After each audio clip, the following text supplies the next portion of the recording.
Now, this question also looks like a to and ing tense rule. It's a little harder to spot. We don't have an ing word here, but we do have the to.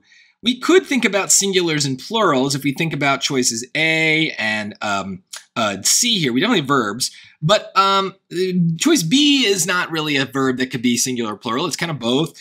D isn't nearly even in a verb tense that would think about singulars and plurals. So for that reason, choice D really tells me I think I'm about the to and ing rule, where I do need to think about punctuation and structure, but who knows? Maybe I'm wrong. I would just go here and start to figure it out. So I would just focus on the sentence that is at the end here with the blank. I don't really care about anything else.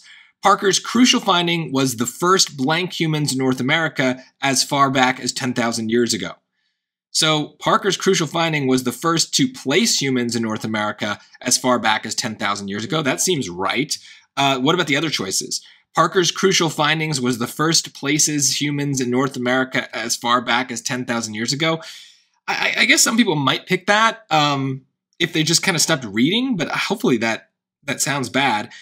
Same thing with C would be the same issue. It was the first place humans in North America as far back as 10,000 years ago. Or basically C would be turning place into a noun. And so then we lose the verb, I guess.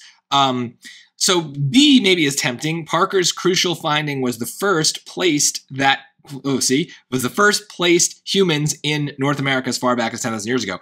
Now, if it said it was the first that place, this is what I kind of just stumbled on, is my brain tried to fix that error without even me realizing, right? So if I said Parker's crucial finding was the first that placed humans in North America as far back as 10,000 years ago, that would be fine. There would be no difference at that point between that and choice D. They would be equally okay. But obviously the SAT can't give us that kind of choice where it's up to us to determine which sounds better. There's always a rule here. So B is missing that crucial word, so it doesn't make sense. But notice how I almost read that word in there. That is something you have to think about, is your brain sometimes knows what it should say.